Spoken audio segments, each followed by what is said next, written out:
Most people ignore this 1951 nickel. Big mistake. There is a coin sitting in a drawer somewhere in Canada right now. Maybe in a coffee tin in someone's basement. Maybe mixed into spare change in an old jacket pocket. Maybe inside a coin album nobody has opened in 30 years. It looks ordinary, dull, forgettable. The kind of coin you'd hand back to a cashier without a second glance. And yet, one specific version of this coin, same year, same denomination, same 5-cent face value, has sold for far more than anyone would expect a nickel to be worth. The difference is hidden in a detail so small that most collectors miss it completely the first time they look.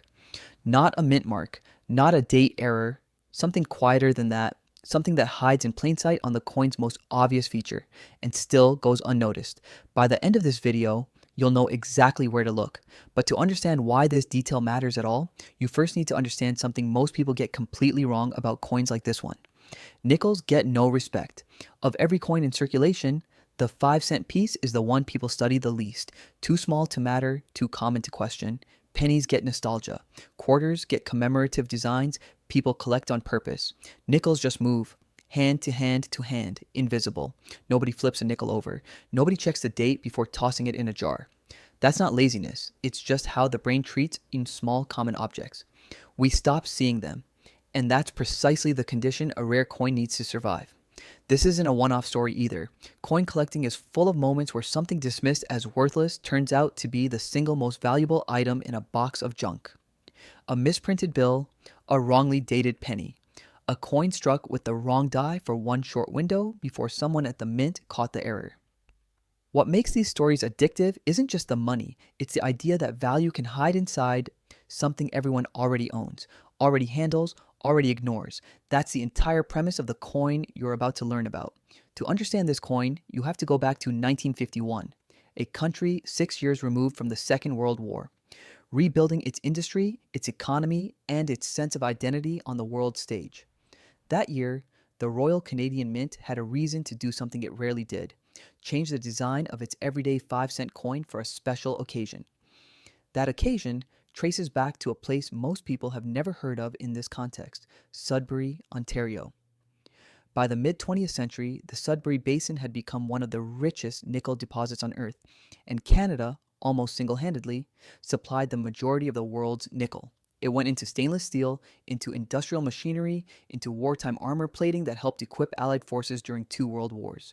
Nickel wasn't just a metal to Canada, it was leverage, influence, a genuine global resource advantage at a moment when the world was rebuilding from war and racing into a new industrial age.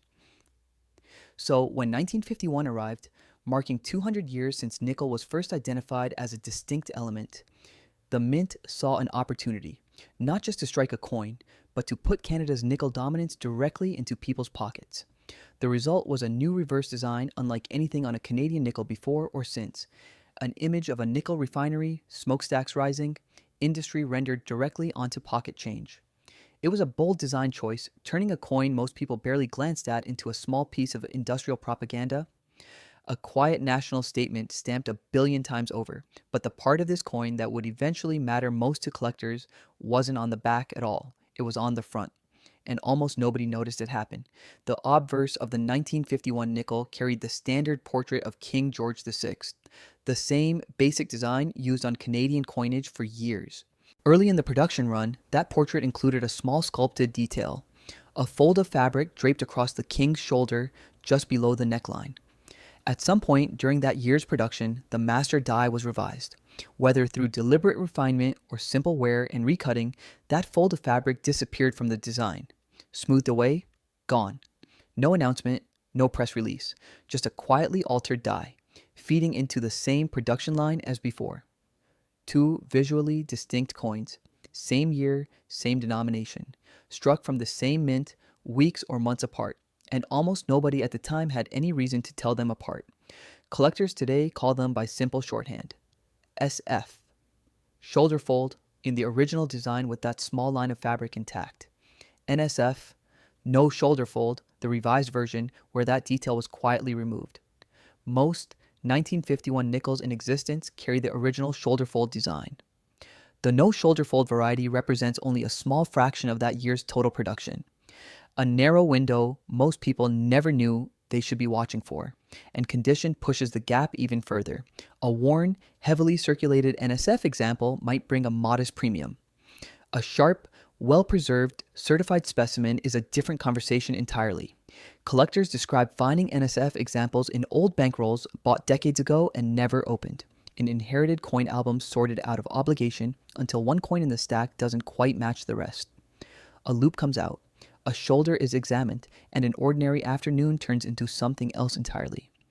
A coin that once bought a stick of gum can sell for hundreds, sometimes well into four figures, depending on condition and certification. At auction, a verified, high-grade NSF 1951 nickel can turn a quiet room alert in seconds, paddles rising, bidding accelerating, a 5-cent coin closing the night worth more than most people's monthly grocery bill, sometimes far more. That's not hype.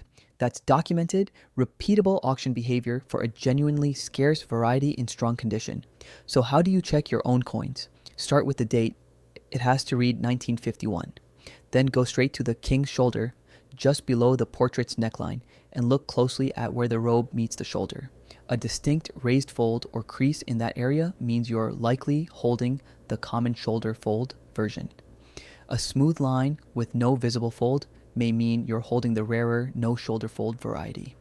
A loop or a sharp macro photo makes the comparison far easier than the naked eye alone. The most common mistake beginners make is judging from a blurry photo or a heavily worn coin, where the detail has flattened from circulation.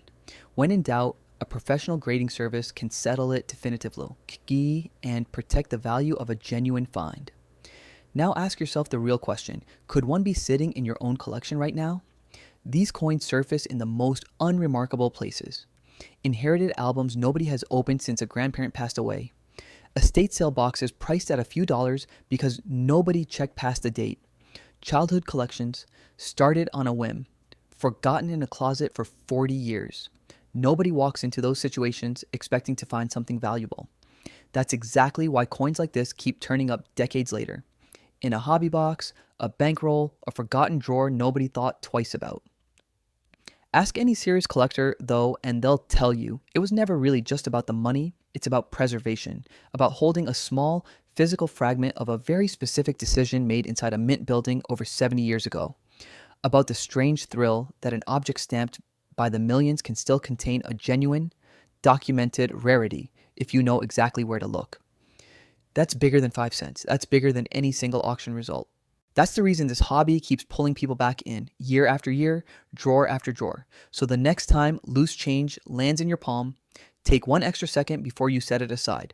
Most people would never look twice at a nickel, but history has a strange habit of hiding its greatest treasures in plain sight. Sometimes in nothing more than a missing fold of fabric, waiting patiently for someone curious enough to actually look closer. Somewhere out there, another one is still waiting to be found. It might already be in your hands.